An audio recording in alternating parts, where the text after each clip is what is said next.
ಏ ಅಮ್ಮ ಅಲ್ಲಿ ಇಟ್ರಿ ಕರೆಕ್ಟ್ ಅಲ್ಲಾಗ್ತದ ಕ್ಯಾಮ್ರಾ ಅಲ್ಲಾಗ್ತದೆ.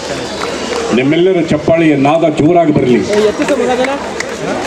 ಇದು ಸಾಧಾರಣದ ದೀಪವಲ್ಲ, ಬೆಂಗಳೂರಿನ ಗ್ರೇಟರ್ ಬೆಂಗಳೂರು ಮಾಡಬೇಕೆಂಬ ಉದ್ದೇಶ ಸಂಕಲ್ಪ ಇಟ್ಕೊಂಡು ಬೆಳಗಿಸ್ತಾ ಇರತಕ್ಕಂಥ ದೀಪ. ನಾವೆಲ್ಲ ಕೈ ಜೋಡಿಸ್ಬೇಕು, ಸಹಕರಿಸಬೇಕು. ಈ ಬೆಂಗಳೂರಿನ ಬೇರೆ ರೀತಿಯಲ್ಲಿ, ವಿಶೇಷವಾದ ರೀತಿಯಲ್ಲಿ ನೋಡೋದಕ್ಕೆ ಸಾಧ್ಯ. A man with dedication, A man with determination. ಅದಕ್ಕೆ ನಾವು ಕೈ ಜೋಡಿಸೋಣ. Let us reinforce our solidarity by giving a big round of applause to all the guests on the dais.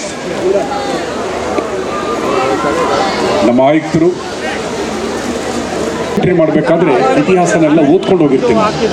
ಇದೀಗ ದರ್ಶನ ಕೋಟಿ ಸೂರ್ಯ ಸಮಪ್ರಭಾ ನಿರ್ವಿಘ್ನಂ. ಆ ಸ್ಕೈ ವಾಕ್ ಹತ್ರ ನೀವು ನಿಂತ್ಕೊಂಡ್ರೆ ಗೊತ್ತಾಗ್ಬಿಡುತ್ತೆ. ಅವರ ತಂದೆ ಮೊದಲನೇ 1963. ಇದೀಗ ಮಾನ್ಯ ಉಪಮುಖ್ಯಮಂತ್ರಿಗಳು ನಮ್ಮ ವೇದಿಕೆಗೆ ಆಗಮಿಸಿದ್ದಾರೆ. ಒಂದ್ಸತಿ ಜೋರಾಗಿ ಚಪ್ಪಾಳೆ ಕೊಡ್ತಾ ಪ್ರೀತಿಯಿಂದ ಆತ್ಮೀಯವಾಗಿ ಅವ್ರನ್ನ ಬರಮಾಡ್ಕೊಳ್ಳೋಣ.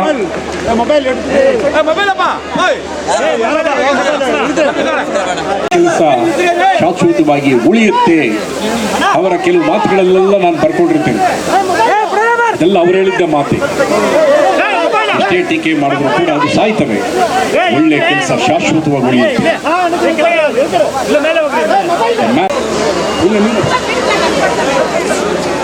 ಇದೀಗ ಅಲ್ಲಿ ಬಸವ ಮೂರ್ತಿಗೆ ಅಭಿಷೇಕವನ್ನು ಮಾಡೋದಕ್ಕೆ ಎಲ್ಲ ಸಜ್ಜಾಗಿದೆ. ಸಮಯ ಮಾಧ್ಯಮದವರು ದಯವಿಟ್ಟು ಅವರಿಗೆ ಅವಕಾಶ ಮಾಡಿಕೊಡ್ತೀವಿ. ದಯವಿಟ್ಟು ಯಾರು ಬೇಜಾರು ಮಾಡ್ಕೋಬೇಡಿ, ಯಾರು ಗೊಂದಲ ಮಾಡಿಕೊಂಡು ವೇದಿಕೆ ಕಡೆ ಬರಬೇಡಿ. ಈ ಸುಂಕದ ಹಳ್ಳಿ, ಸುಂಕೇನ ಹಳ್ಳಿ ಅಕ್ಕಪಕ್ಕ ಆಸುಪಾಸುಗಳನ್ನೆಲ್ಲ ಇದನ್ನ ನೆರವೇರಿಸಿದ್ದಾರೆ. ನಮ್ಮ ವಾಲಂಟಿಯರ್ಸು ಕಳ್ಳಕ್ಕೆ ಕೊಡ್ತಾರೆ. ಯಾರು ದಯವಿಟ್ಟು ವೇದಿಕೆ ಮೇಲೆ ನುಗ್ಗೋದಾಗಲಿ ಅವೆಲ್ಲ ಮಾಡಬೇಡಿ. ನೀವಿಲ್ಲಿ ಬಂದಿದ್ದೀರಲ್ಲ, ಇದೇ ದೊಡ್ಡ ಸಂತೋಷ, ಇದೇ ಪ್ರಸಾದ. ಯಾರು ಬಸವಣ್ಣನ ನೋಡಿದ್ದೀರಾ ಅದೇ ಮಹಾನ್ ಪ್ರಸಾದ. ಇವತ್ತು ನಾವು ಡಿ ಕೆ ಶಿವಕುಮಾರ್ ಅವ್ರನ್ನ ಈ ವೇದಿಕೆ ಮೇಲೆ ನೋಡಿ ಎಷ್ಟು ಸಂತೋಷ ಆಗುತ್ತೆ.